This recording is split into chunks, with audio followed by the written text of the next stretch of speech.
Well, the crisis in Afghanistan is deepening this morning. The Taliban has captured a sixth provincial capital yesterday. With the U.S. withdrawing from the country, the Taliban is stepping up its assault. The escalating violence does not seem to be changing the U.S. military's decision to pull out of the country. The U.S. says it is up to Afghans now to defend their country. Pentagon spokesperson John Kirby said yesterday this is their country. These are their military forces. These are their provincial capitals. Their people to defend. It's really going to come down to the leadership that they are willing to exude. With me now is Fox News senior strategic analyst, General Jack Keane. And, General, it's great to see you. Thanks very much for being here. Look, you called this. You said if we move out too quickly, the Taliban's going to take control. That is exactly what is happening. What about the women and children in Afghanistan? Are they safe right now? Oh, no, far from it. I mean, we already know in the districts that the Taliban have taken over, radio, television is shut down, music is shut down. Women have to be escorted if they leave their homes. They're being taken out of the prominent jobs many women have in civil society to this day. They're being denied those positions.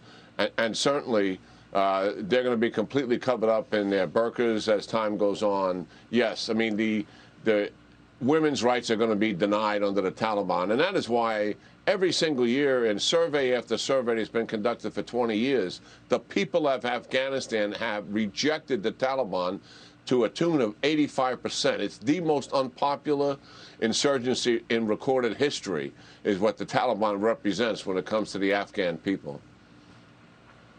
So, I mean, is this a direct result of the U.S. leaving? What is, I mean, we knew the Taliban's really priorities and what they would do. You said it from day one. Yeah.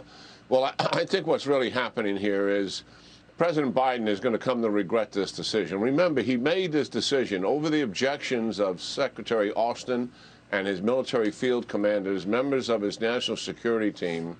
And much to the surprise of some, but not to us who are observing this, is that the NATO countries who are participating in the mission in Afghanistan also did not want to leave. So this is a decision that President Biden very much owns.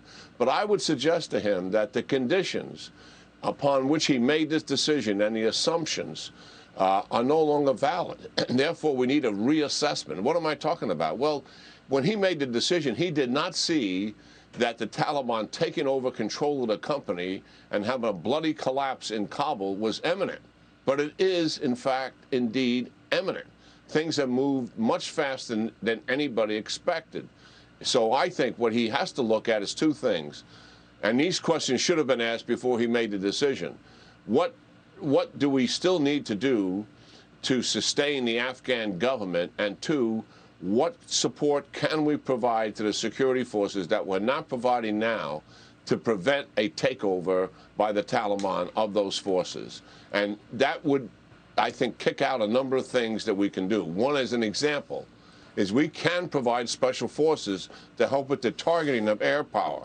Without that, air power will be somewhat negligible. You need someone on the ground to know where the friendlies are and where the enemy is to deliver that fire very effectively and also efficiently. That would assist rather significantly. And there's other countries in the region. They're all thrilled that the United States is leaving. You know, Russia, China, Pakistan, but also India, who doesn't want the United States to leave. But they all have a vested interest here. They do not want the Taliban to take over. Let's get them involved in the future stability. I mean, I understand that's going to be hard work because those countries don't want anything to do with the United States continue to have influence in the region. But certainly that diplomatic effort is worth it. But mostly, this is a military issue right now. And what can we do to assist? Yeah, we've talked about China waiting in the wings, and I want to get your take on China in a minute. I want to get your take on my interview with Jamie Dimon. But let me just get a quick comment on the military now becoming the latest to get a mandate for the COVID-19 vaccine, General. The Pentagon will require all troops to get vaccinated by September 15th. Fauci the other day said, as soon as we have full approval, the mandates are going to start spiking everywhere. Once we're out of this emergency use authorization. But look, the mandates have begun. Oh, yeah. Well, I mean, this should, in my own mind, United States military is used to getting shots. I mean, we get vaccine shots and shots continuously, whatever area we're deploying to. And if you're not going to do that, then there's no reason for you to stay in the military. So, I mean, the military is a group activity. We got to keep that force healthy. The only reason these shots weren't mandated from the outset is because the FDA still has it under an emergency use authorization. And now Secretary Austin will have to get a waiver from the president, likely be challenged in court, assuming it be sustained. Once the FDA gets moving here and gets rid of the emergency use and it's fully authorized, then certainly the Secretary of Defense has the authorization to mandate it and should mandate it.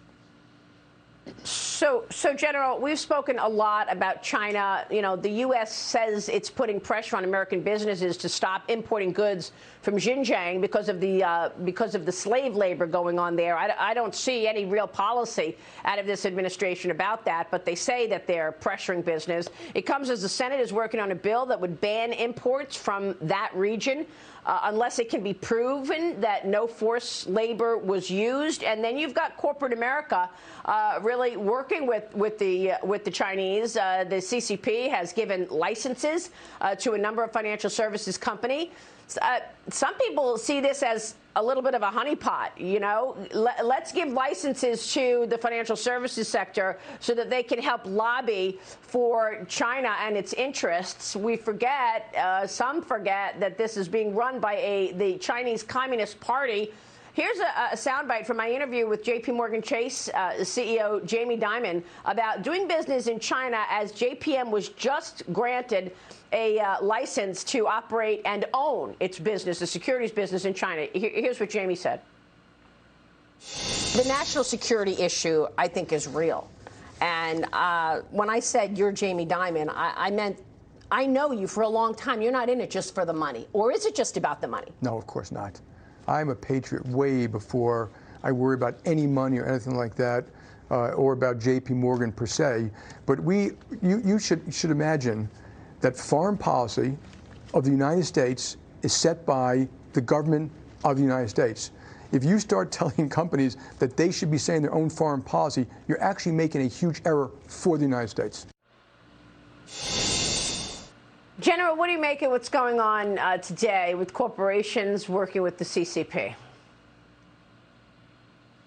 Yeah, well, I do sympathize somewhat in the sense that the Biden administration has to be a lot clearer. Listen, there's growing bipartisan support in the United States that China clearly is a strategic adversary. It's not just the strategic competitor that Jamie Dimon used in his characterization of the country.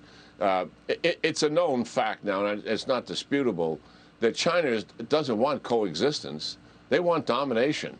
They want technological, economic, military, and geopolitical domination of the region and also of the United States. They want to change the international rules-based order that Jamie Dimon and other corporations operate freely in an open marketplace out there. So we have to come to grips with that. The government can help corporations by laying out a little bit more clearly what is our policy towards China and how should businesses behave in relationship to those policies that we have. And clearly some good work has been done. The prohibition of U.S. companies supporting Chinese companies that are assisting the development of China's military, as an example. Obviously, decoupling some of our pharmaceutical industry has to take place. But we have to really begin to open our eyes, and we can't pretend that the China we're dealing with today is the China that we were dealing with 10 years ago. Much has changed here. That's exactly right. Xi is the most malign, aggressive, and ambitious leader we ever have. We have to come to grips with the government can help business here, but business also knows what's going on here. I mean, everybody understands that genocide is being committed against the Uyghurs. And business has to act responsibly in accordance with those human rights violations. All really good points. General, it's great to see you this morning. Thanks very much.